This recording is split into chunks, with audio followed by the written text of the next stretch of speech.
It takes a certain kind of crazy to rule an empire. The saying that absolute power corrupts is pretty spot on. Having so much power can absolutely go to your head. And leaders throughout history have done some downright nutty things because, well, who was there to tell them no? Ancient Egypt wasn't any different.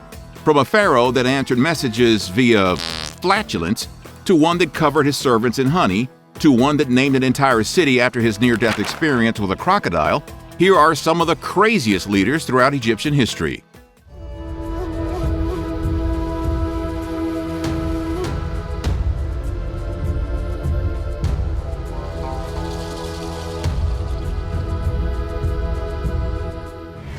The Cat Pharaoh. First up, we have a pharaoh who loved cats so much that he was willing to lose a battle and basically hand over Egypt to the Persian Empire. Now, cats are cute and all, but if they were bigger, they'd eat us. Imagine if every house cat in the world grew to the size of a tiger overnight. It would be chaos, bedlam. Also, I'm not sure whether losing your empire for a few cats is even worth it. Egyptians did love cats. They were associated with Bastet, a feline goddess who protected against evil spirits and later with fertility and childbirth. Also, cats were pretty good at keeping rats and other pests away. It was even a crime to hurt a cat in ancient Egypt, or even allow a cat to be hurt through inaction. Passive cat harm, I guess. The pharaoh we're talking about here, the one who loved cats so much he lost the Egyptian empire, was Psamtik III. Psamtik was the last pharaoh of the 26th dynasty of ancient Egypt, also known as the Sayyid dynasty. He came to the throne around 526 BCE, at a time when Egypt was under threat from the Persian Achaemenid Empire, which was quickly expanding under the reign of Cyrus the Great. Now in 525 BCE, Cyrus sent his son Cambyses II, who would eventually succeed him as king of the Persian Empire, to invade Egypt. Psamtik III and his army met the Persian forces near the city of Pelusium in the eastern Nile Delta. Most of what we know about the Battle of Pelusium comes from the Greek historian Herodotus, who wrote about how the Persians used a pretty brilliant method of psychological warfare to defeat Psamtik and the Egyptians. Herodotus claimed that the Persians brought a large number of cats with them into battle, knowing that Egyptians loved their feline friends and wouldn't want to hurt them. The Persians allegedly placed the cats on their shields and marched towards the Egyptian army, hoping that the Egyptians would be too afraid to attack them. The tactic apparently worked. The Egyptians were hesitant to attack the Persians and basically let them walk right into Pelusium, cats on the shield, effectively ending the Egyptian Empire as it had existed for thousands of years. It is possible that Herodotus exaggerated or even made up the story of the Battle of Pelusium, and particularly the use of cats as a weapon. I mean, cats on shields does seem a bit far-fetched. Some historians have suggested that the whole thing was intended to emphasize the cultural differences between the Greeks and the Egyptians and highlight how Greek military tactics were so much better than those cat-loving, cat-armored Egyptians and Persians. In any case, the defeat at Pelusium was a major blow to the Egyptian army. Psamtik III was captured and taken back to Persia as a prisoner, and again, according to Herodotus, he was forced to watch the executions of his sons. The 26th dynasty was over, and the Persians would rule Egypt for the next 200 years. Cambyses the Bully. So, with Psamtik gone and the Persians in control of Egypt, Cambyses II eventually succeeded his father, Cyrus the Great, to become the king of the Persian Empire and the de facto pharaoh of Egypt.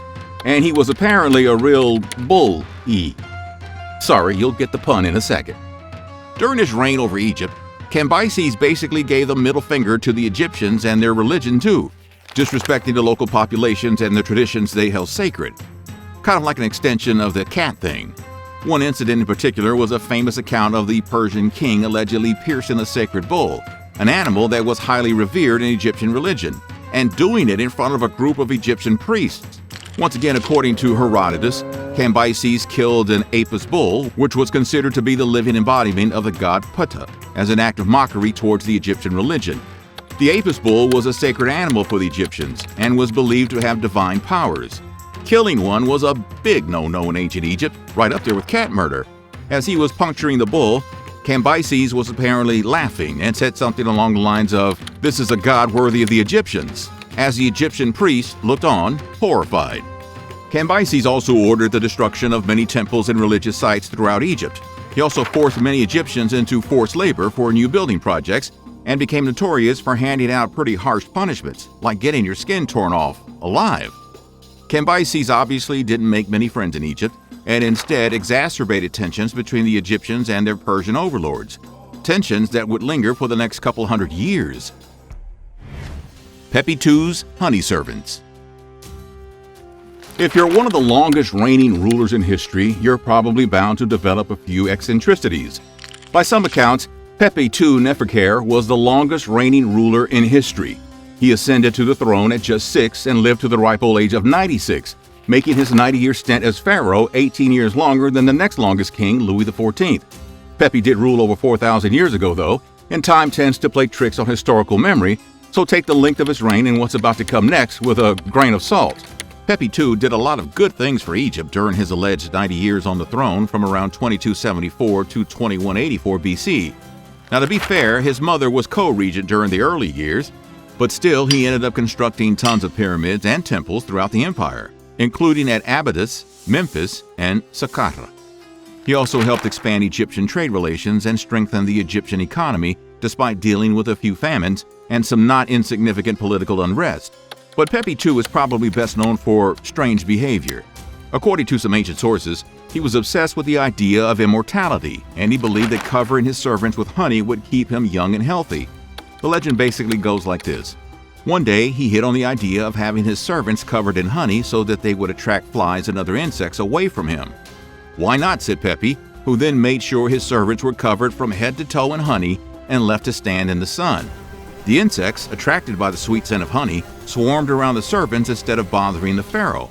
Pepi was said to be delighted with the results and ordered his servants to repeat the process whenever necessary. What a guy. Pepi was also apparently obsessed with dwarfs and pygmies. He once sent a letter to a guy named Harkuf, who was the ruler of the city of Aswan, and was heading up a series of expeditions into Nubia. In the letter, Pepi requested that Harkuf bring back a dwarf of the gods' dancers from his next expeditions to Nubia.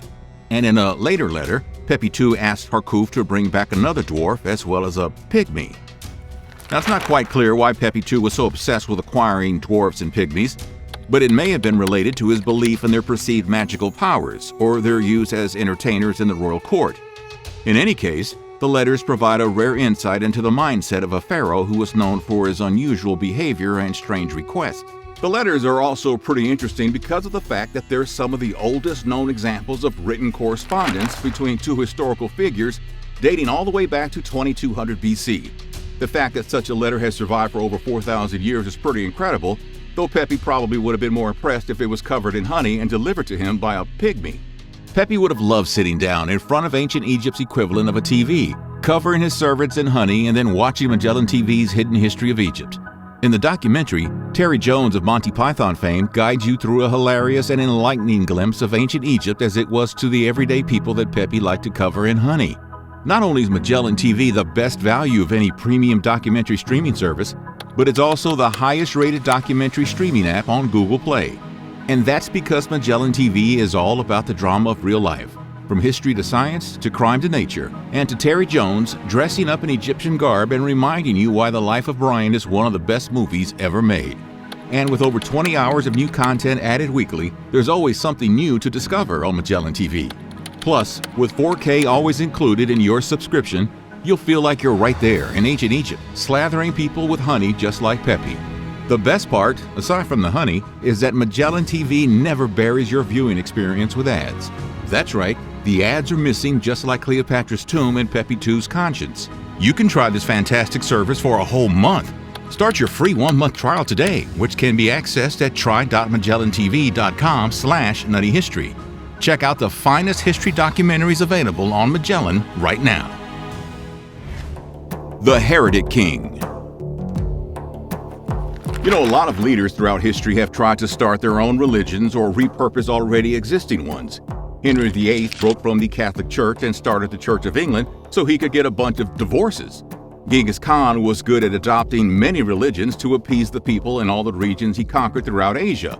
Hirohito started an emperor worship cult called State Shinto during World War II.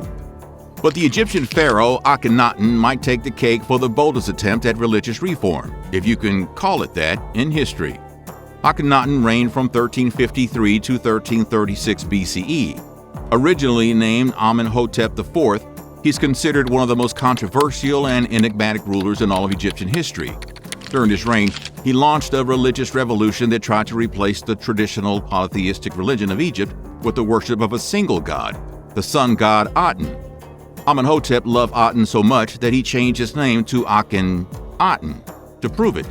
However, the rest of Egypt wasn't so sure about the new monotheism that was being shoved down their throats. They were still pretty into Osiris and Horus and Ra and Isis and all the rest.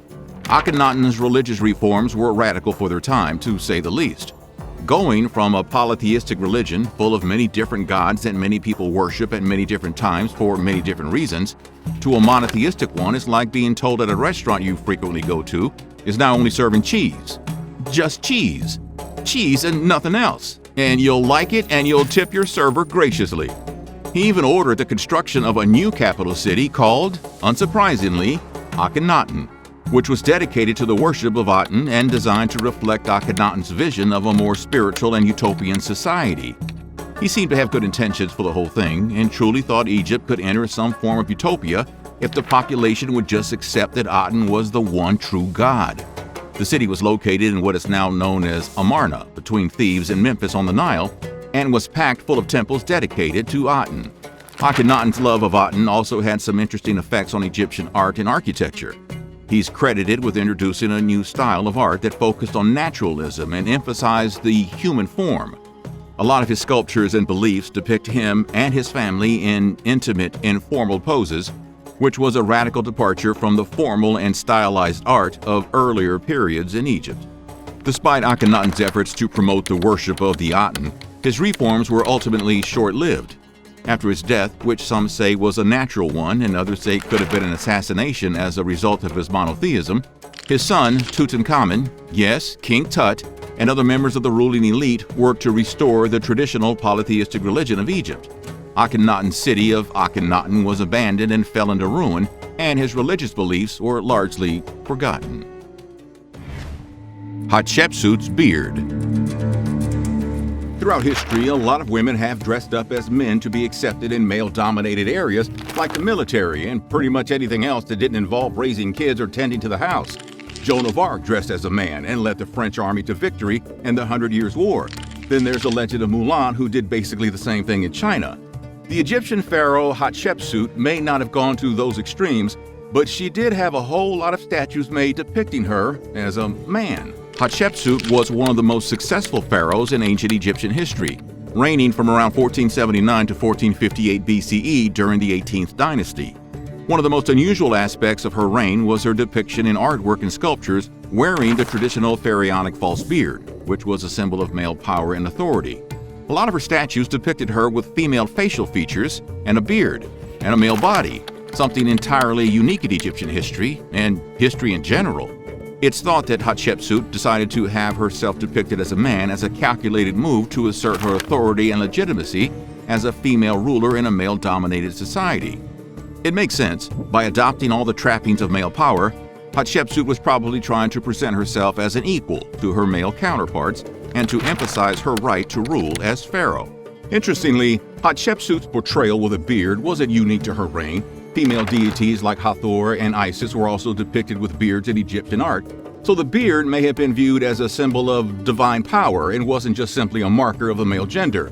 What was unique, though, was that Hatshepsut was the only female pharaoh to adopt this particular symbol of power.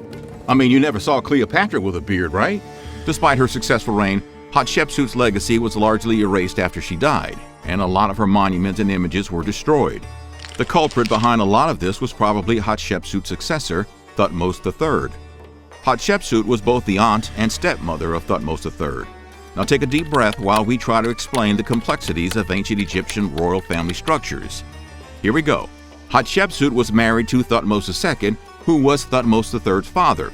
But Thutmose II had a woman on the side named Isis, who was Thutmose III's mother. So there's the stepmother part. The aunt part comes from the fact that Hatshepsut and Thutmose II were half-siblings. They both had the same father, but they had different mothers. If you think about it, it's actually a good way to avoid inbreeding. Half-siblings getting married, but then having relationships and kids with other people to whom they're not related to isn't the worst idea. Anyway, Hatshepsut and Thutmose III had a complicated relationship.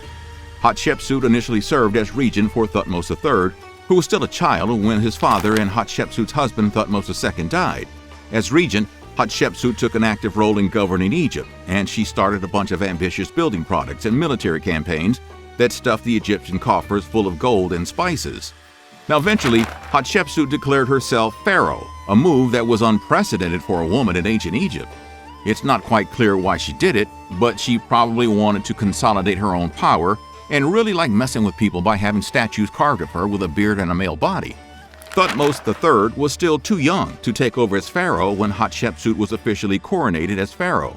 But as he grew older and more powerful, he started to resent Hatshepsut's authority and ambitions to rule as pharaoh in her own right, thinking it should have been him. Hence, him basically trying to erase Hatshepsut from the history books once she died and he took the reins. Cambyses II, a tale of two rulers. Cambyses II is often considered the last great Egyptian ruler of Egypt.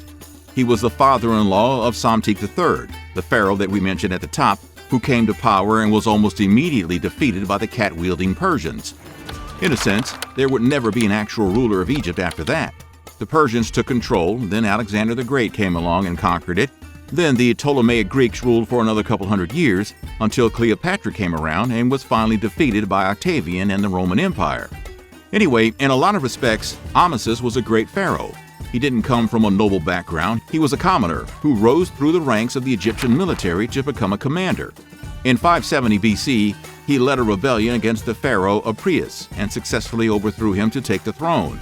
Over the years, Cambyses, a military man, had many successful military campaigns, particularly against the kingdom of Kush in Nubia. Cambyses also encouraged trade and commerce with other foreign powers, which led to increased prosperity and cultural exchange in Egypt.